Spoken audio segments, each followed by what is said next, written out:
Pesawat Jeju Air Boeing 737-800 ini mengalami kecelakaan di Bandara Muan, Korea Selatan Minggu pagi tadi. Penyebab ataupun pemicu sementara dari kecelakaan ini disebut terjadi akibat gagal saat pendaratan. Apakah benar? Kami akan hadirkan analisa dari pilot senior. Ada Kapten Hanafi Herlim. Selamat malam, Cap. Selamat malam, Mbak. Sehat, Cap? Alhamdulillah sehat. Oke, saya hadirkan langsung Kapten Hanafi Herlim. Kita akan analisa bersama karena memang video dari kecelakaan pesawat Jeju Air ini juga beredar di media sosial dan juga viral. Kalau dari analisa Anda, kecelakaan ini terjadi apakah memang benar gagal pada saat pendaratan? Ada yang mengatakan bahwa terjadi tabrakan burung begitu. Peringatan darurat yang sempat keluar. Seperti apa? Baik, terima kasih. Sebelumnya saya mengira bahwa pesawat ini kejadian atau kecelakaannya bukan karena burung, tapi karena kerusakan dari sistem pesawat itu sendiri. Biasanya kalau misalnya pesawat landing tanpa roda, kita sebut belly landing. Landing dengan perut. Itu karena apa? Karena hidroliknya rusak. Karena landing gear itu dioperasikan oleh hidrolik. Tapi karena berita terupdate-nya saya dapat lagi, ternyata bukan kerusakan dari hidrolik. Pesawat itu sebenarnya sudah mau mendarat. Pada saat kira-kira sekitar 600 atau 700 feet, posisi sudah di final. Dengan kata lain, pilot sudah siap untuk mendaratkan pesawat, sudah final configuration itu sudah komplit semuanya. Landing gear sudah turun, flaps sudah turun, semuanya sudah oke, tinggal landingnya saja. Tapi pada saat itu, ternyata benar-benar terjadi bird strike. Tabrakan burung. Jadi tabrakan burung yang mengakibatkan dua engine-nya kemungkinan besar 99% di dalam analisa saya, dua engine-nya mati. Kenapa seperti itu? Karena pada saat terjadi bird strike, sudah mau landing, sudah clear to land, terjadi bird strike, lalu pilot sadar bahwa terjadi kerusakan yang hebat karena yang namanya blade dari mesin tadi itu kalau ketabrak burung dan burungnya itu bukan satu, mungkin banyak. Kalau sampai terjadi seperti itu akan mempengaruhi gagalnya engine pesawat itu sendiri. Jadi pada saat si kaptennya merasa terjadi bird strike, dia langsung ngambil kesimpulan untuk go round. Go round itu apa? Go round itu pada saat posisi meluncur mau mendarat atau naik approach, lagi. Dia naik lagi seperti begini. Dan pada saat dia ngambil keputusan untuk go round, dia perintahkan kepada co-pilotnya gear flaps. Artinya landing gearnya up, lalu flapsnya juga dinaikkan lagi. Seperti itu. Nah pada saat landing gear up, sudah traveling menuju up, dan flapsnya juga sudah traveling menuju ke minimum, dia open power, maksimum full open power, tidak ada powernya. Loss gitu ya? Loss power. Jadi kemungkinan besar dua engine mati pada saat itu. Kalau cuma satu engine yang mati, nggak ada masalah. Dengan satu engine, dia masih bisa untuk go round. Masih bisa untuk terbang lagi. Tapi kenapa pada saat itu dua-duanya loss? Anda bisa bayangkan, pada saat 600 feet posisi sudah mau landing, lalu terjadi seperti itu, dia perintahkan untuk go round, gear up, gearnya sudah up, open power nggak mau, akhirnya apa? Pilot harus berpikir keras, cepat, dengan cara mendaratkan pesawat itu. Tanpa power, tanpa landing gear. Pertama saya pikir, si pilot ini atau pesawat ini terjadi dari atas sudah gagal. Landing gearnya nggak mau turun. Jadi emergency itu ada dua macam. Emergency landing. Ada premeditated, ada unpremeditated. Artinya emergency landing yang direncanakan berarti sudah dipersiapkan semuanya. Towernya sudah dikasih tahu, tolong persiapkan blunwire-nya, pemadam kebakaran, ambulans, dokter, dan lain sebagainya. Itu sudah disiapkan semuanya. Itu kalau seandainya landingnya ataupun emergency-nya itu sudah dipersiapkan. Ini tidak dipersiapkan sama sekali. Bahkan dia nggak tahu kalau dia akan melaksanakan emergency landing. Bisa dibayangkan, sudah posisi mau landing gear-nya di-up-kan memang tujuannya memang begitu, supaya tidak menimbulkan drag pada saat go round.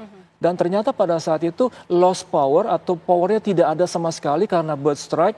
Dan dia berpikir harus do something dengan cara apa? Melandingkan pesawat itu. Pada saat dia melandingkan pesawat itu, katanya lagi ada rumah di depannya. Jadi pada saat itu ada pemukiman ya. Ada rumah, entah bagaimana, mungkin dia naikkan lagi atau dia geser sedikit sehingga pada saat posisi landing itu tidak center line. Oke, jadi bisa dikatakan bahwa pilot-pilot ini banyak pertimbangan begitu ya untuk memutuskan landing yang tadinya ada banyak perumahan ini sehingga diputuskan mencari titik yang lebih aman begitu ya? Betul. Oke. Nah pada saat... Tapi keputusan yang diambil oleh pilot, analisa Anda, apakah sudah tepat begitu untuk memutuskan emergency landing tadi? Sangat tepat. Dia tidak berpikir itu adalah emergency landing. Bagaimana caranya mendaratkan pesawat ini tanpa power? Karena kedua engine tadi sudah lost. Itu informasi yang saya dapatkan terakhir tadi jam 5 atau jam 4 kurang lebih ya, jam 4 sore. Karena apa? Saya punya teman orang Korea. Dan Korea itu adalah pilot Korea. Okay. Jadi kemungkinan dia punya link, dia punya teman juga bahwa kejadian seperti ini, dia informasi dapat dari pilot juga atau dari komunitas dia. Dan ini sangat bisa dipercaya. Tadinya saya pikir bukan bird strike. Bird strike itu tidak akan mengganggu operasi landing gear. Yeah. Tidak akan mungkin. Gak ada hubungannya antara bird strike dengan landing gear. Ternyata bird strike itu mengakibatkan engine-nya menjadi mati. Flames out. Oke. Tapi mungkinkah ada faktor lain begitu yang berpengaruh pada engine tadi selain adanya bird strike, mungkin dari kondisi pesawatnya sebelum diterbangkan ataupun pada saat di tengah jalan ada sistem error begitu, Cap? Saya jamin tidak ada sama sekali, apalagi kalau ada sejarah before terjadi kerusakan seperti apa. Dan saya yakinnya Korea itu betul-betul sangat bagus sekali dalam hal maintenance-nya. Sangat sempurna sekali. Saya 6 bulan sekali ke Korea untuk melakukan prof check, ujian di simulator. Jadi saya tahu sekali Korea itu dalam hal safety itu tinggi sekali. Tidak akan mungkin hal itu terjadi. Ini betul-betul tiba-tiba terjadinya pada saat di final approach terjadi bird strike, mengakibatkan 2 engine-nya mati. Oke. Penyebabnya ini kan dugaan sementara karena bird strike tadi ya. Apa yang mungkin bisa diantisipasi begitu? Apakah mungkin juga dari Korea Selatan punya teknologi untuk bisa mengatasi permasalahan bird strike ataupun ada peringatan yang bisa membantulah penerbangan pada saat pilot mengalami situasi-situasi seperti itu? Cap? Yang bisa diantisipasi adalah bagaimana caranya mengusir burung itu di airport. Dan yang saya pernah dengar, di airport itu ada suatu alat yang mengeluarkan suara di mana suara itu ditakuti oleh burung. Jadi semacam sirene, di mana sirene itu keluar dan burung bisa mendengar suara sirene itu, dia lari. Itu bagus sekali. Itu untuk mengusir burung supaya menjauh dari airport. Supaya jangan mengganggu traffic mau take off atau mau landing dari pesawat. Dan ini terjadi. Dan kasus seperti ini terjadi di Hudson River pada pilot Kapten Sully yang sudah kita tonton beberapa tahun yang lalu. Terjadi 2 engine mati, kena bird strike, akhirnya landing di Hudson River, mendarat di sungai, dan beruntung selamat semuanya. Tapi karena ini sangat singkat sekali, 600 feet, bayangkan mau ngambil keputusan mau landing di mana. Terpaksa landingnya di runway. Jadi kalau misalnya dia tidak center line, wajar saja. Ada istilah namanya unstabilized approach. Unstabilized approach itu harus melakukan go round. Artinya pada saat approach tidak pada porsinya, tidak pada presisinya. Dan itu yang terjadi unstabilized approach. Dan itu tidak disengaja, tidak dikehendaki. Mungkin nggak sih tabrakan burung ini juga bisa terjadi di Indonesia? Kalau dibilang mungkin, sangat mungkin. Tapi sejauh ini saya hampir nggak pernah dengar kalau yang namanya di Indonesia terjadi bird strike pada saat landing yang mengakibatkan menjadi celaka, itu hampir tidak pernah dengar. Di Indonesia? Di Indonesia. Oke, kenapa Cap? Karena relatif burung-burung di Indonesia ini kecuali di salah satu tempat ya, saya nggak perlu sebutkan di airport mana, itu burung bangau. Ya. Burung bangau besar sekali, tingginya mungkin setinggi ini. Dan itu besar sekali, dan itu banyak sekali di airport. Karena kita pada saat terbang, kita nggak tahu kan kalau ada sirine tersebut untuk mengusir burung.